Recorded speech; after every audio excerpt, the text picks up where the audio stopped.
আসসালামু আলাইকুম। কেমন আছেন সবাই? আশা করি ভালো আছেন। আমিও ভালো আছি। আজকে সকাল অনেক সুন্দর লাগছিল। ভোরে খুব ইলশে গুড়গুড়ি বৃষ্টি হচ্ছিল এবং ওয়েদারটা বেশ পরিষ্কার ছিল। বেশ ভাল লাগছিল, তাই একটু শ্যুট করছিলাম আপনাদের জন্য। আর সকালে উঠে যেটা হয়, নাস্তার একটা আয়োজন করতে হয়। আজকে নাস্তা হচ্ছে, এটা আমার ছেলের জন্য করছি, আমাদের জন্য আলাদা ব্রেকফাস্ট ছিল। এটা পরোটা আর আমার মাংস রান্না ছিল ফ্রিজে, ওটা দিয়ে বাবু পরোটার মাংস খেয়ে নিয়েছে। আর আমাদের জন্য ছিল কর্ন প্রনস পনির স্যান্ডউইচ।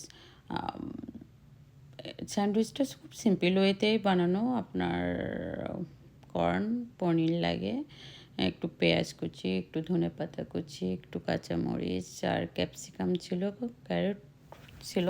সেগুলো আমি একসঙ্গে কেটে পনিরটাকে একটু ভেঙে ছোট ছোট করে, মানে ম্যাশ ঠিক না, যেরকম ছোটো দানা দানা করে ভেঙে নিয়েছিলাম, নিয়ে একসঙ্গে পুর মতো তৈরি করেছিলাম।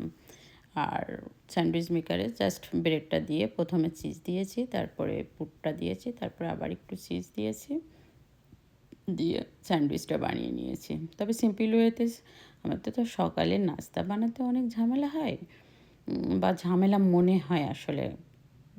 এক এক দিন এক একটা ব্রেকফাস্টই করতে ইচ্ছে হয়, রেগুলার কোনো জিনিস ভালো লাগে না। মাঝে মাঝে একটু এদিক সেদিক করে আমি অনেক কিছুই ট্রাই করি। আর আমার হাজব্যান্ড একদমই ওটস পছন্দ করে না। আমার বাসায় খুব একটা ওটস হয় না। সুতরাং রুটি, পরোটা, কখনো লুচি, নাইলে সিম্পল যদি বিস্কিট, কফিও মাঝে মধ্যে খাওয়া হয়, মানে যখন যেরকম আর কি। তো পনির স্যান্ডউইচটা করেছিলাম। পনির স্যান্ডউইচটা অনেক ভালো লেগেছিলো কর্নের কারণে। কর্নটা আপনার বেশ সুইট ছিল। আর একটু সল্ট, একটু ব্ল্যাক পেপার আর আপনার চিলি ফ্লেক্স দিয়েছিলাম। তো বাঙালিয়ানা টেস্ট আর কি আনবার জন্য আমরা যা করি, ওয়েস্টার্ন জিনিস খেলেও আমরা বাঙালিয়ানা টাচ দিয়ে না খেলে আমাদের কাছে আসলে একদমই ঝাল বা লবণহীন কোনো খাবার ভালো লাগে না।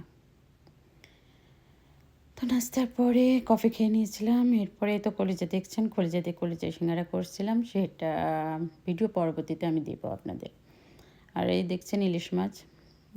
ইলিশ মাছ ছিল দুপুরের খাবারের আয়োজনে। আর এই কচুটা দিয়ে ইলিশ মাছটা রান্না করছিলাম।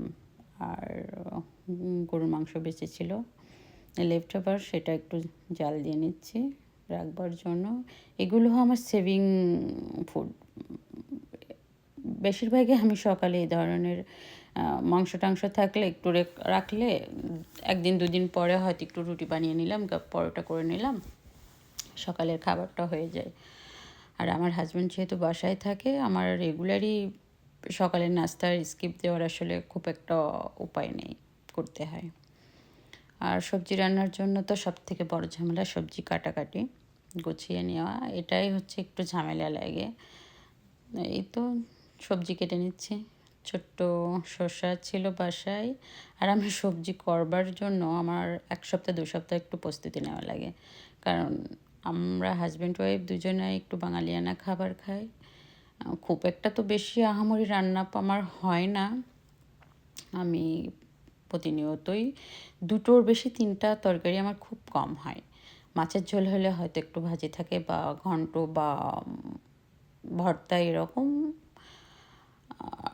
এই জন্য সবজি খুব একটা যে অনেক রকমের সবসময় থাকে তা না। তো সব 2-3 সপ্তাহ একটু একটু করে জমিয়ে তারপরে আমি এই মিক্সড ভেজিটেবলটা রান্না করি। ওটা তো মসুর ডাল, মুগ ডাল দিয়ে আমি কালো জিরা ফোড়ন দিয়ে রান্না করি, ভালো লাগে বেশ। আবার মাঝে মধ্যে ওগুলো রেখে দিলে, একটু বেশি করে করলে পরের দিনে আমার রুটি খাওয়া বা একদিন দুদিন পরে পরোটা খাওয়ারও সুবিধা হয়। আর কচুটা দিয়ে যে ইলিশ মাছ করছিলাম, কচুটা ভীষণ ভালো ছিল। ওই কচু আমার ভর্তা ভীষণ ভালো লাগে। শুকনো মরিচ দিয়ে, পেঁয়াজ দিয়ে, সরষের তেল দিয়ে আপনার ভর্তা করলে, একটু স্টিম করে নিলে অনেক মজা লাগে।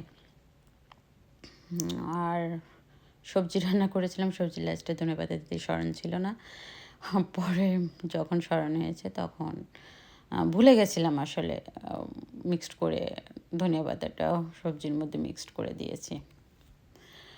আর ইলিশ মাছ রান্নার জন্য ইলিশ মাছ আপনার হলুদ, মরিচের গুঁড়া, লবণ আর সরষের তেল দিয়ে একটু মাখিয়ে রেখেছি। এখানে ফ্রোজেন মাছ অতটা টেস্ট তো লাগে না, এই জন্য যেভাবে করলে আর কি একটু খাবার মতো হয়। ইলিশ মাছটা খুব যে বেশি একটা ভালো ছিল তা ছিল না। আমি আবার কি কাঁচা রান্নায় ইলিশ মাছটা করি, কারণ ভাজি করলে আমার কাছে খুব একটা ভালো লাগে না। আর এই কচুটা একটু মশলা দিয়ে কষিয়ে নিয়ে বেশি পানি দেওয়া যাবে না, তাহলে একদম ফেটে গলে যায়। তো আপনি একটু বুঝে সুঝে পানি দিবেন। পানি দেওয়ার পরে তো 5 মিনিট মতো ফুটে গেছে। তারপরে ইলিশ মাছটা দিয়ে দিয়েছি। ইলিশ মাছ দেওয়ার পরে আর 5 মিনিট জাল দিয়ে তরকারিটা হয়ে গেছে। খুব সিম্পল ওয়েতে রান্না করা। আমি আসলে খুব বেশি ঝামেলার রান্না বান্না আমি করি না, ভালো লাগে না করতে। এখন আসলে বয়স বাড়ছে তো, খুব লাইট খাবার দাবার ভালো লাগে।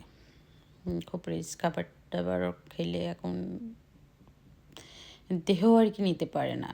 তারপর আমার ওয়েট যথেষ্ট বেশি, কারণে সমস্যা হয়ে যায়। অতিরিক্ত মাংস বা তৈলাক্ত জাতীয় জিনিস খুব একটা বেশি খেতে পারি না। আর এই তো দুপুরে রান্নাবান্না শেষে আমাদের খাওয়া দাওয়ার পালা। খেয়েছিলাম, তবে সবজিটা ভীষণ টেস্টি হয়েছিল। ইলিশ মাছটাও বেশ মজা হয়েছিল, মানে মাছটার টেস্টের থেকে তরকারির টেস্টে বেশি ভালো ছিল। তো আমরা খেয়ে নিয়ে খাবার পর আমরা বিকেলে একটু ঘুরতে বেরিয়েছিলাম। মলে একটা কাজ ছিল, তো 10-15 মিনিট রেস্ট নেওয়ার পরে আমরা একটু বাইরে গিয়েছিলাম। আর ছেলের জন্য খাবার আলাদা তৈরি করতে হয়েছিল, ও তো এসব খাবার খায় না। ওর জন্য আলাদা খাবার আমার সব সময় তৈরি করতে হয়। খুব কমই আছে, জোর করে মাঝে মধ্যে আমি একটু খাবার, তবে বাঙালি মাছ খায় না একদমই। বাংলাদেশি ফ্রোজেন যে মাছ আছে খায় না। আর এই তো আমরা বাইরে যাচ্ছি ঘুরতে। তো যাওয়ার সময় লবিতে একটু শ্যুট করছিলাম, যে আমাদের কন্ট্রোল লবিটা বেশ সুন্দর। কখনো আমি দেখাবো আপনাদের পুরোটা ঘোরায়। নতুন শুরু করেছি তো। আর আজকে ভালো থাকবেন, ফ্যামিলির জন্য দোয়া করবেন। আল্লাহ হাফেজ।